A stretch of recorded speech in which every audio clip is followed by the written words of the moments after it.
The knight couldn't breathe. Smoke filled his helmet, acrid and unnatural, choking him as he swung his sword at shadows.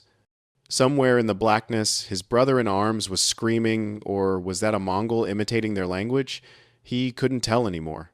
3 minutes ago, he'd been part of the most powerful cavalry charge in Christendom, 6,000 armored warriors thundering across the Polish plains under banners blessed by bishops.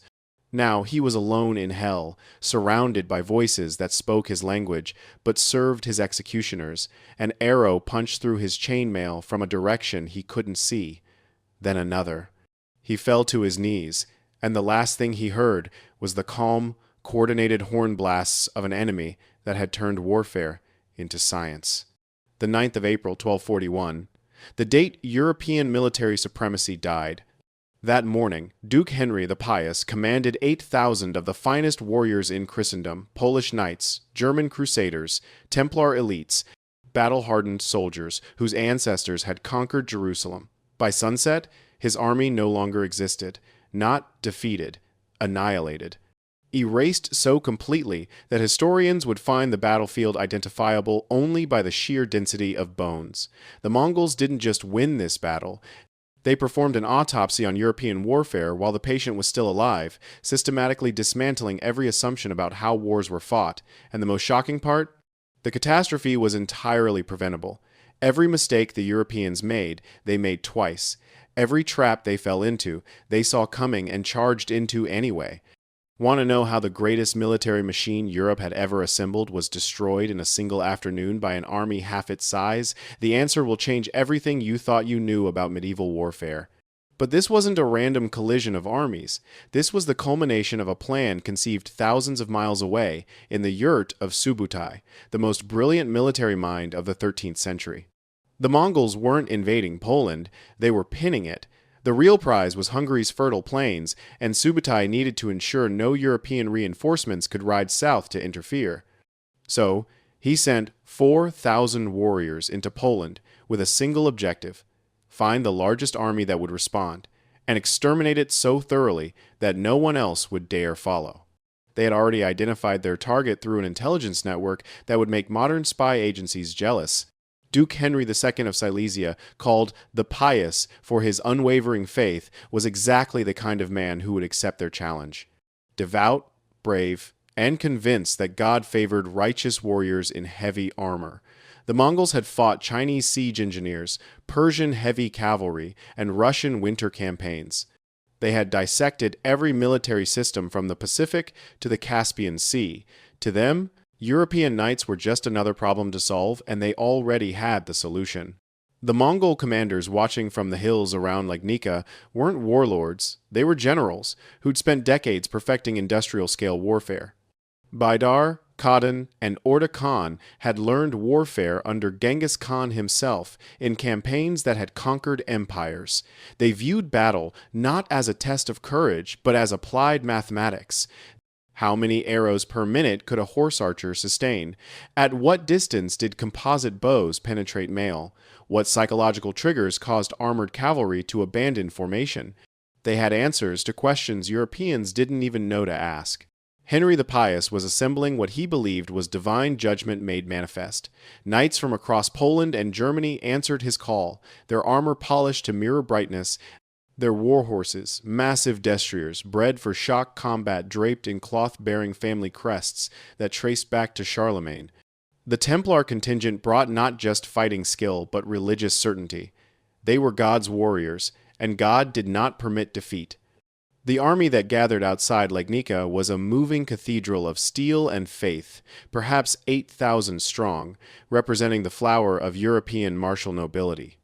Each knight had trained since childhood for one perfect moment, the charge, that explosive collision where horse, armor, lance, and the righteous fury of Christendom became an unstoppable force. They had no reason to doubt this would work. It had worked for 3 centuries. But here's what they couldn't comprehend. The Mongols had no intention of being there when the charge arrived. European warfare was built on a fundamental assumption that battles were contests of strength, where 2 armies met head-on and the stronger prevailed. The Mongols rejected that assumption entirely. Why stand in front of a charging knight when you could shoot him from 300 meters away? Why trade lance blows when you could encircle, isolate, and destroy. The composite bow they carried wasn't just a weapon, it was a revolution. Made from horn, sinew, and wood, recurved and reinforced, it could punch arrows through mail armor at distances where European crossbows were useless. Each Mongol warrior brought multiple horses, allowing them to fight for days without tiring. They weren't an army, they were a swarm of hornets that could sting from any direction and vanish before retaliation. The day before the main battle, the psychological warfare began. Small Mongol units appeared on the horizon like dust devils given form. They'd approached just close enough for European knights to see them loose a volley of arrows with disturbing accuracy, then evaporate before anyone could mount a response. They were testing reaction times, measuring how quickly the European formation could mobilize, studying which commanders were impulsive. More importantly, they were infuriating proud warriors who'd been raised to believe that honor demanded immediate, direct confrontation. The knights grew restless, their horses pawing the ground, their commanders arguing about when to engage. Every instinct screamed to charge and punish these insolent harassers. The Mongols were playing their enemy like an instrument, and Henry's army was producing exactly the notes they wanted to hear. Duke Mieszko of Opole commanded the vanguard, 2,000 knights representing the military elite of his duchy. On the morning of April 9th, after another stinging Mongol raid, his patience shattered. Perhaps he saw glory. Perhaps he saw only the need to end the humiliation. He gave the order, and his knights thundered forward in what they believed was the beginning of a triumphant battle.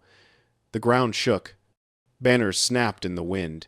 Eagles, griffins, crosses, emblazoned on silk.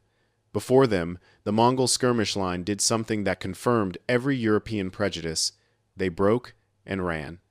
The knights saw cowardice. They saw victory within grasp. Their disciplined formation dissolved into a race as each warrior tried to be the first to strike a blow against the fleeing pagans. They had just activated the trap, and the trap had been waiting for exactly this response. What happened next requires us to abandon the general's perspective and enter the experience of a single Polish knight. You're in the middle of the charge, your lance couched, your destrier's hooves eating ground. The thrill of combat sings in your blood.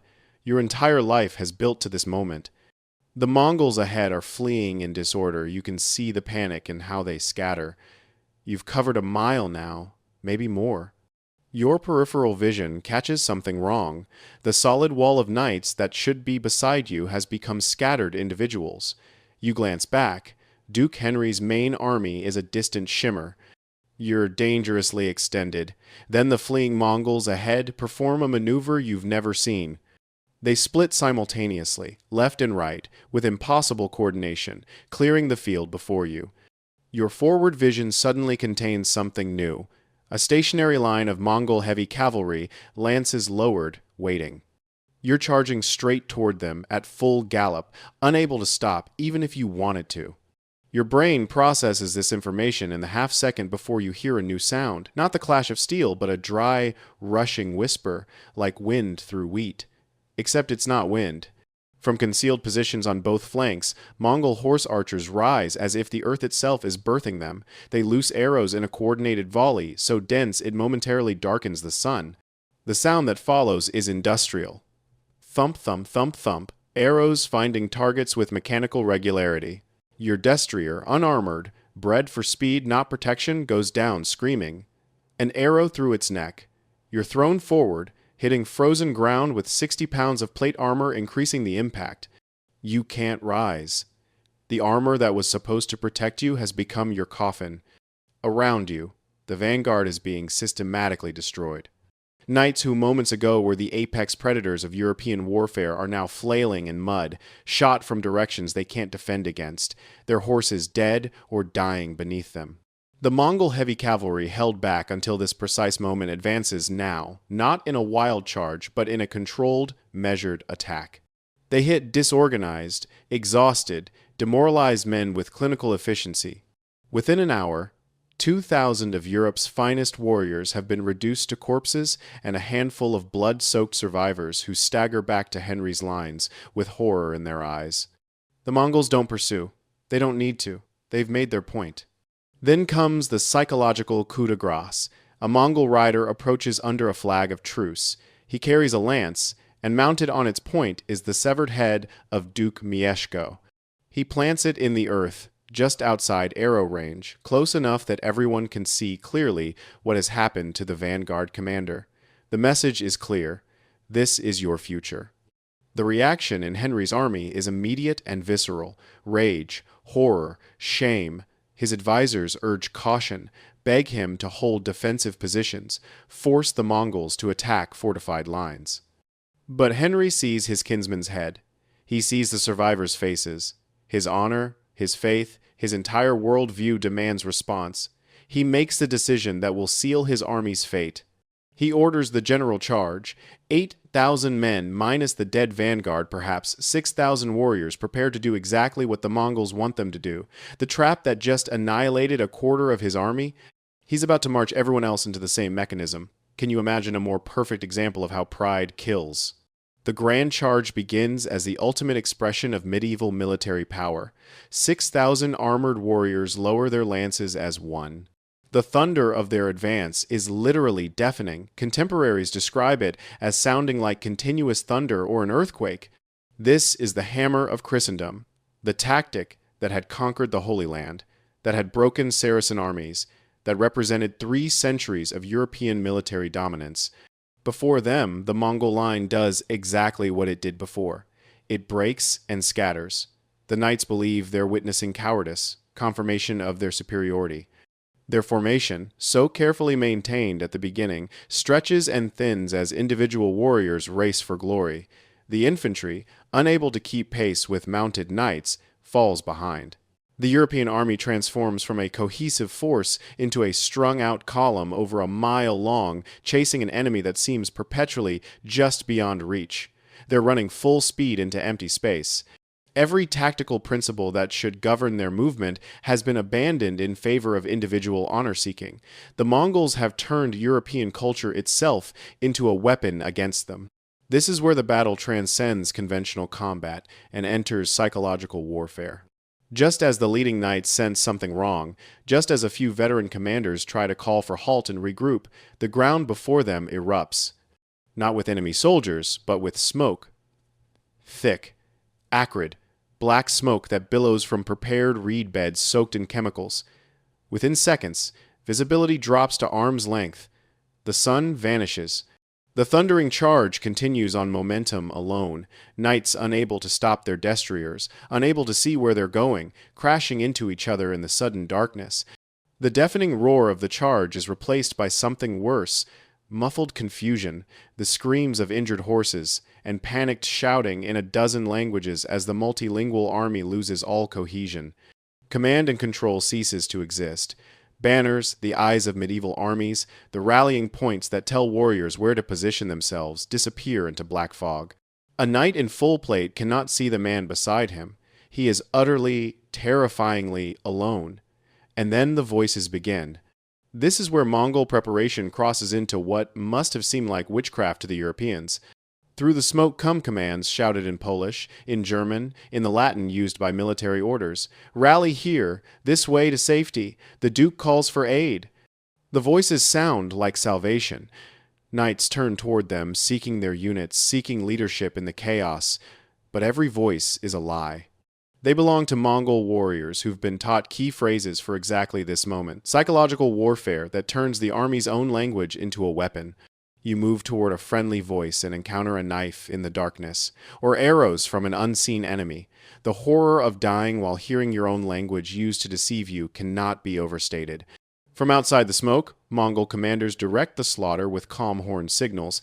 They can see the rough position of the smoke cloud, can track its drift, can coordinate archer fire into its densest points.